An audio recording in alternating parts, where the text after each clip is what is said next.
The average crude oil price for Indian refineries or the Indian crude oil basket was close to $72 per barrel in the financial year 2022. It was a sharp jump from $44 a barrel in the previous financial year of 2021. One of the reasons for this steep rise in prices was the Russian attack on Ukraine. From March till July 2022, the price of crude oil stayed above $100. In June last year, it went on to touch the record price of $116. But since August 2022, prices of crude oil have remained under $100 per barrel. On Tuesday, that was June 13th, the prices of crude oil were hovering close to $70 a barrel. Brent was at $73. The performance of Indian oil marketing companies or OMCs is closely linked to crude prices. And because the average crude price came down in the later half of 2022, it found reflection in the balance sheet too.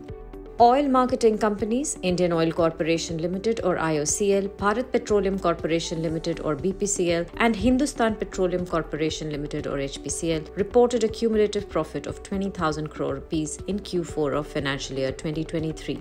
And the price of crude oil has stayed below $80 for the last 2 months. Thus, it is expected that the profit that Indian OMCs experienced in the last quarter will be repeated in the Q1 of financial year 2024. Data for Q1 FY24 will be released in July. But retail fuel prices in India have remained unchanged for a little over a year. On May 22 last year, petrol and diesel prices were set at 96.72 rupees and 89.62 rupees per litre. But people like us are still paying close to 100 rupees a litre for petrol. In Delhi, petrol was selling at 96 rupees a litre. It was 106 in Mumbai this week. Diesel prices in Delhi have been consistently above 89 rupees since April 2022. Petrol prices reached the record of 105 rupees a litre last April in Delhi and stayed above 96 INR ever since. So why are Indian oil marketing companies not reducing their prices? I think the way oil companies have kept their prices nearly constant despite really very sharp increases in crude price in that April to September period of last year has meant that there has been a fair amount of accumulated losses that they've carried, right? While the last quarter itself was close to 90,000, 20,000 crores of cumulative profit between the three oil marketing companies. Reality is that the entire fiscal was close to just about 7,000 crore, right? And if you compare it with FY22, when it was close to 45,000 crores, you're really talking about a net loss or a net opportunity loss of around 37,000 crores. Let's simplistically round it up to around 40,000 crores.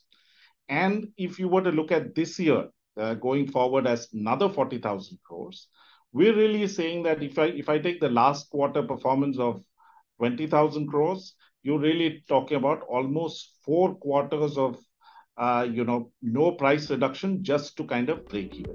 Though there has been a profitability in the last quarter of FY23, overall the financial year was tough for the Indian OMCs. Due to the higher crude prices, the first 2 quarters of FY23 were loss-making for 3 major state-owned OMCs in India.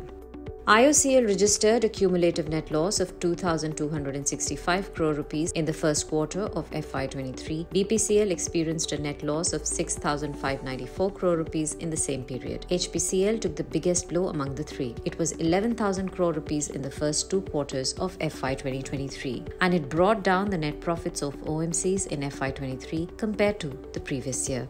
For instance, IOCL's net profit in FY23 was 8,242 crores compared to the 24,184 crores in FY22. HPCL, on the other hand, reported a net loss of 6,980 crore rupees in FY23 compared to 6,383 crore profit in FY22.